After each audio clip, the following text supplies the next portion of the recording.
Le film commence avec les derniers événements de la vie de Spider-Man, lorsque le méchant Mysterio avait révélé son identité au monde entier. Sachant que la jeune MJ était la petite amie de Peter, tout le monde l'entoure pour l'interviewer. Mais à ce moment-là, Spider-Man apparaît et l'emmène. Après cela, Peter emmène MJ chez lui.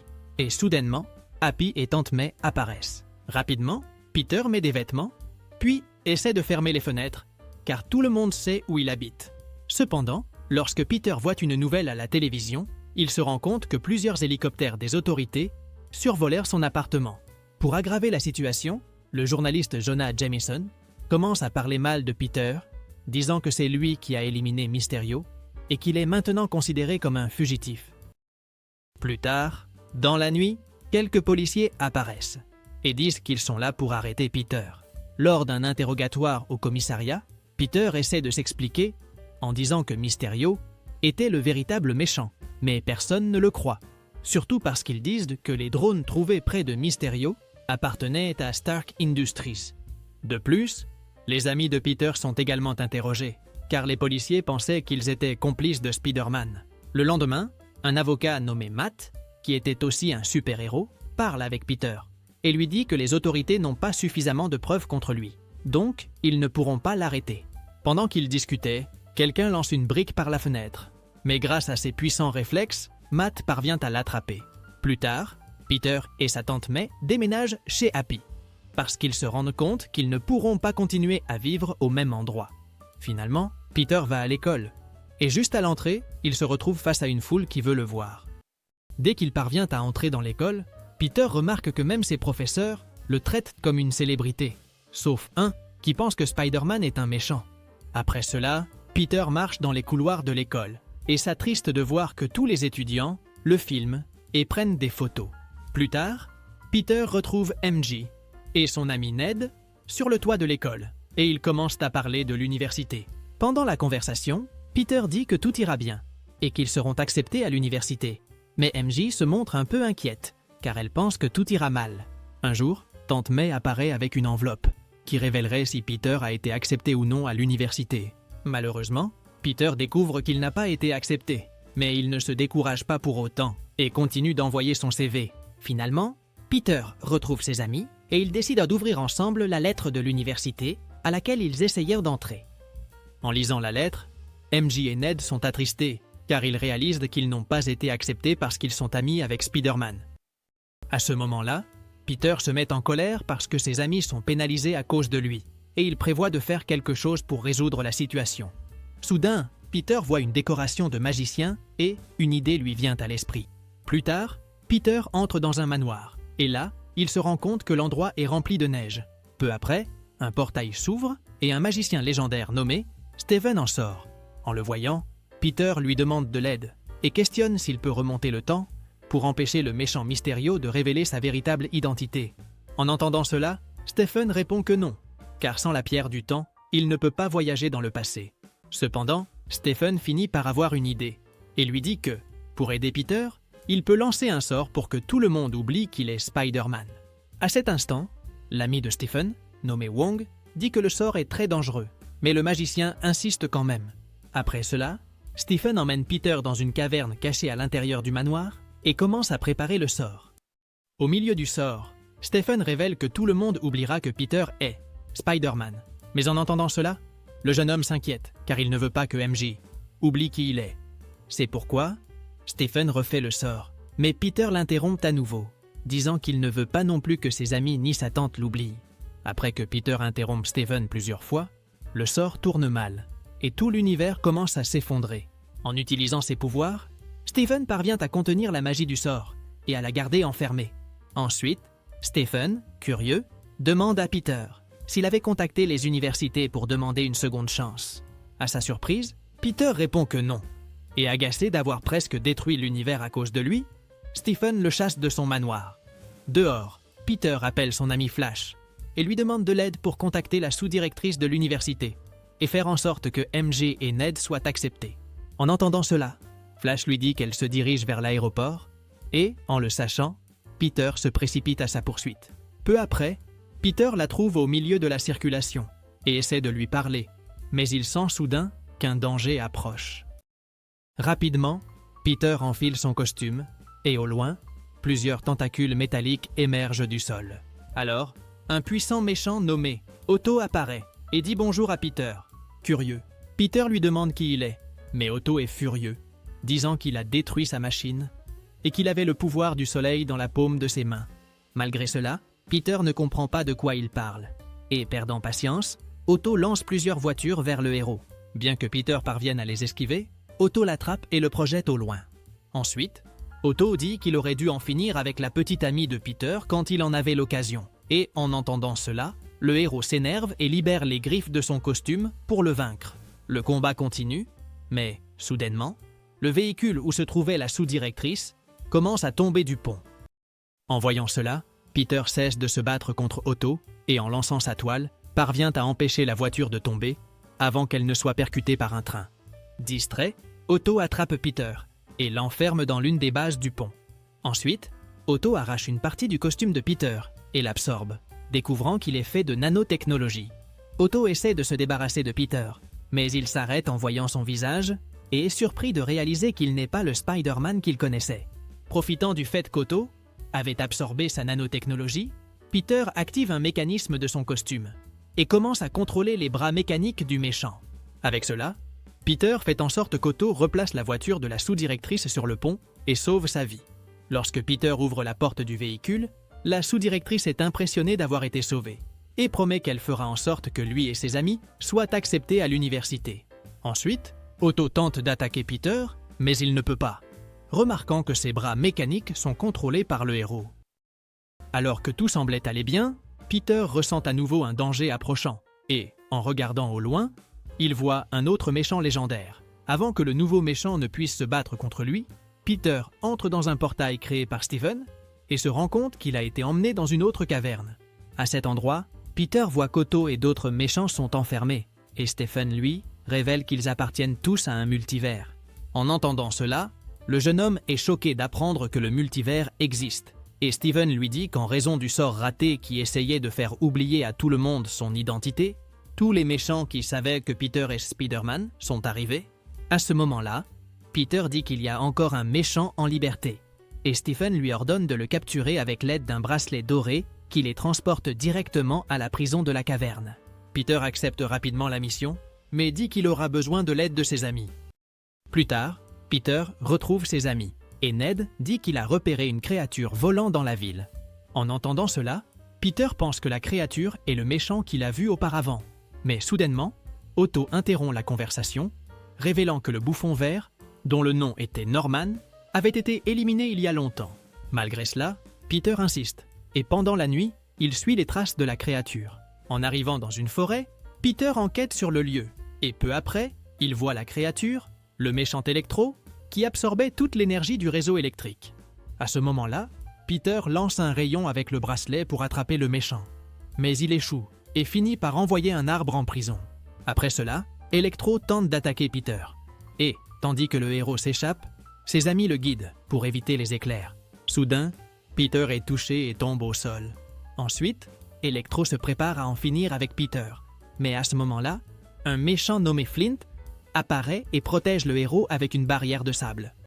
Pensant que Peter appartenait à sa dimension, Flint décide de l'aider et, avec ses pouvoirs, forme une tornade autour d'Electro. Profitant du moment, Peter casse les câbles d'énergie avec sa toile et affaiblit le méchant. Sous sa forme humaine, Electro se demande où il est et Peter lui révèle qu'il est dans une autre dimension. Après cela, Peter envoie Electro en prison, mais à cause de cela, Flint pense que le héros l'a éliminé. Furieux, Flint tente d'attaquer Peter, mais au moment opportun, le héros l'envoie également en prison. Le lendemain, Peter reçoit un appel de sa tante May, qui l'informe que le méchant Norman est avec elle.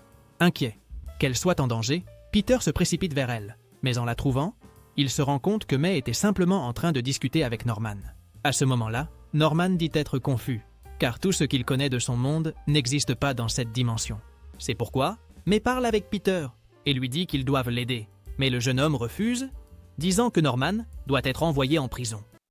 Malgré cela, May insiste, et Peter finit par l'emmener jusqu'à la caverne où se trouvaient les autres méchants. Sur place, Norman est surpris de voir les autres, et Otto, curieux, lui demande comment il est encore en vie. Pendant la conversation, Flint révèle que tant Otto que Norman allaient être éliminés par l'homme araignée. Et bientôt, tous les méchants se rendent compte que, s'ils retournent dans leur dimension, ils quitteront ce monde. Soudain, Stephen apparaît et, en voyant Norman, il l'enferme dans la prison. Ensuite, Stephen montre une boîte qu'il utilisera pour inverser le sort et renvoyer les méchants dans leur dimension. Lorsque Stephen commence à activer la boîte, Peter l'arrête et s'enfuit, car il ne veut pas que les méchants soient éliminés dans leur dimension. Dehors, Peter fait tout son possible pour s'enfuir, mais Stephen le retient avec ses pouvoirs. Malgré cela, Peter parvient à s'échapper, et sans autre option, Stephen l'envoie dans la dimension miroir, où il a un contrôle total sur tout.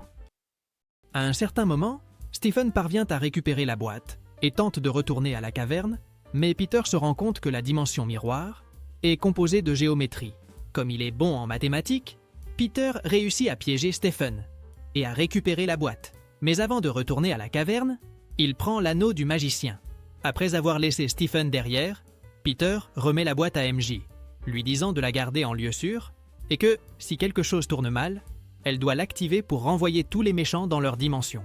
Ensuite, Peter remet l'anneau de Stephen à Ned et lui demande de protéger l'objet. Après cela, Peter emmène les méchants chez Happy, où il leur montre une machine qui créera des antidotes pour qu'ils puissent mieux contrôler leur pouvoir. Avec l'aide de Norman, Peter crée une puce pour qu'Otto puisse contrôler ses bras mécaniques. En plaçant la puce sur Otto, il s'évanouit, mais se réveille peu après et se réjouit d'être redevenu normal.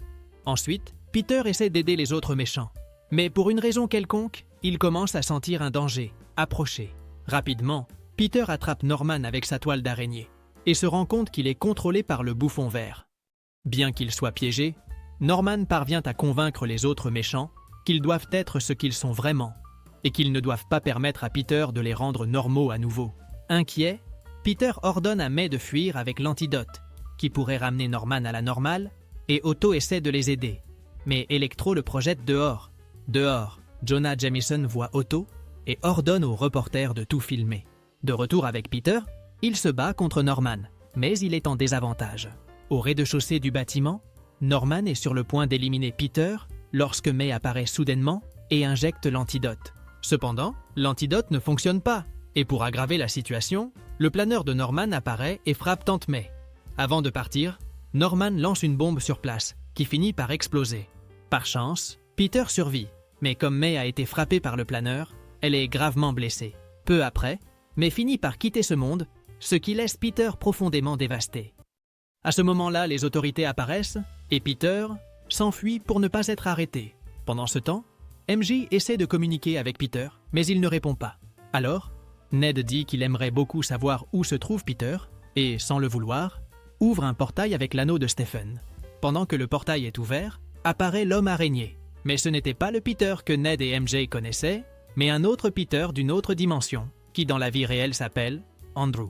Alors, Ned ouvre un autre portail, et cette fois, apparaît un autre Peter, qui dans la vie réelle s'appelle Toby. Bien qu'il soit confus, Toby dit qu'il est dans cette dimension pour aider le Peter que Ned et MJ connaissent, car il a besoin de soutien. Plus tard, Ned et MJ trouvent Peter et le consolent pour ce qui est arrivé à Tante May. Peu après, Andrew et Toby arrivent, et Peter est surpris de les voir. Pour tout ce qui s'est passé, Peter prévoit d'activer la boîte et de faire en sorte que tout le monde retourne dans ses dimensions. Mais Andrew et Toby l'arrêtent, disant qu'ils savent comment il se sent et qu'ils doivent s'unir pour vaincre les méchants. Finalement, Peter emmène Andrew et Toby chez Happy, et là, ils s'unissent pour créer les antidotes pour les méchants. Après les avoir préparés, les hommes araignées élaborent un plan, attirer tous les méchants au même endroit, les guérir et ensuite les renvoyer dans leur dimension. Ensuite, Peter fait une transmission à toute la ville, révélant qu'il a amené les méchants par accident et qu'il sera à la Statue de la Liberté pour tout résoudre. Plus tard, les héros se rendent à la statue, et là, tous les méchants apparaissent, sauf Norman. Rapidement, les hommes araignées s'unissent, et avec l'un des antidotes, ils parviennent à ramener Flint à la normale. Ensuite, les hommes araignées affrontent Electro, mais il était très puissant. Pendant ce temps, le méchant lézard poursuit Ned et MJ à travers un portail, car ils ont la boîte. Inquiet, Peter attaque le lézard, permettant à ses amis de s'échapper. À la statue, MJ lance un antidote à Peter, et en brisant le flacon, une brume verte transforme le lézard en humain à nouveau.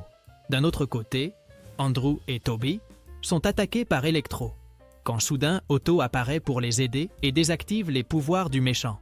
Pour emporter la boîte, Ned essaie d'ouvrir un portail, mais à ce moment-là, Stephen apparaît. Rapidement, Stephen prend la boîte et prévoit de l'activer. Mais les amis de Peter l'arrêtent, lui disant que les hommes araignées sont en train de tout résoudre. Quand tout semblait être sous contrôle, Norman apparaît et s'empare de la boîte. En utilisant ses pouvoirs, Stephen parvient à la récupérer, mais une bombe cachée par Norman dans la boîte explose. Avec l'explosion, MJ commence à tomber, et Peter essaie de la sauver, mais Norman l'en empêche. Avant que MJ ne tombe, Andrew la sauve et s'émeut, car il se souvient qu'il n'a pas pu sauver sa petite amie, Gwen. En raison de l'explosion, le sort contenu dans la boîte se libère de manière incorrecte, et tous les univers commencent à s'effondrer. Pendant ce temps, Peter se retrouve face à face avec Norman, et commence une bataille légendaire contre lui. En colère par tout ce qui s'est passé, Peter bat Norman, et est sur le point de l'achever, en utilisant son planeur. Mais Toby l'arrête, car il ne veut pas que Peter devienne vindicatif. Profitant du moment, Norman attaque Toby, mais après cela, Peter injecte l'antidote au méchant. Heureusement, Toby va bien, mais Stephen continue de lutter pour empêcher les univers de s'effondrer. Pour résoudre la situation, Peter parle avec Stephen et lui demande de lancer un autre sort. Mais cette fois, pour que tout le monde oublie qui il est. Stephen accepte, mais avant de le faire, Peter fait ses adieux à Andrew et Toby, ainsi qu'à MJ et Ned, car personne ne se souviendra de lui. Après cela, Stephen active le sort, et tous les méchants, y compris les hommes araignées, sont renvoyés dans leur dimension. Le lendemain, Peter va au café où travaille MJ et la voit avec Ned. À ce moment-là, Peter se prépare à leur parler pour qu'ils se souviennent de lui, mais il s'arrête en apprenant qu'ils ont été acceptés à l'université et ne veut pas interférer dans leur vie. Dans la scène finale, Peter visite la tombe de sa tante May et Happy apparaît. Peter discute avec lui, bien qu'il sache que Happy ne le connaît plus. Après cela, Peter emménage dans un nouvel appartement et bien qu'il mène une vie normale, il continue d'être Spider-Man, mais sans que personne ne connaisse sa véritable identité. Et c'est ainsi que se termine le film. Si tu as aimé cette vidéo, n'oublie pas de t'abonner à la chaîne, de mettre un like et profite pour regarder d'autres résumés incroyables qui sont disponibles pour toi. Je te dis au revoir pour l'instant et on se voit dans la prochaine vidéo.